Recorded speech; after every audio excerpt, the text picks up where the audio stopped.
Welcome to another episode of Jack's Chat. So the fundamental problem, though, with that navigation is that it will be read at the beginning of every page, right? Because you've got those buttons, that appear at the top of every page. So we tag those buttons, and now all those elements are going to be read at the top of every page. And so, think about it. A lot of times you've got content that flows from the bottom of one page to the top of the next page, right? And so having those items read can be a very disruptive experience, because now a user that's in the process of reading content, right in the middle of that, they're going to hear home, chapter 1, chapter 2, chapter 3, whatever your section markers are. And it really creates just a very disruptive experience for the user.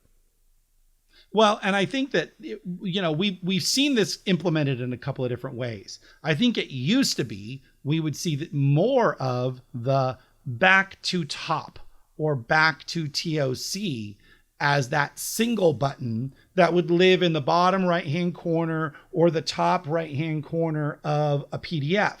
And so what does that mean for the end user? That means as they move from one page to the other, the end of the page, maybe in the middle of the sentence, they're going to hear button back to TOC, and then click here to go back to the TOC. If the button was tagged correctly, it should have a tooltip, and that tooltip should say, click here to go back to the TOC. So they're going to hear that midstream of their reading the page. I don't think that's as obtrusive.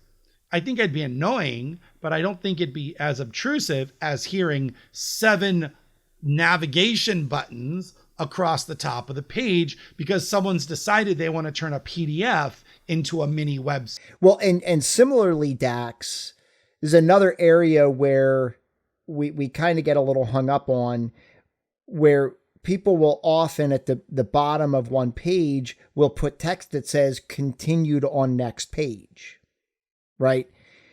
And again, I mean, that's really for the benefit of a sighted user, right? Like it's really for a sighted user to remind them that, hey, this story keeps going on the next page. For somebody using assistive technology, they don't need that help, because as they're reading the content, it's just going to naturally go there, and they're going to read the content on that next page. So the value of having that is minimal.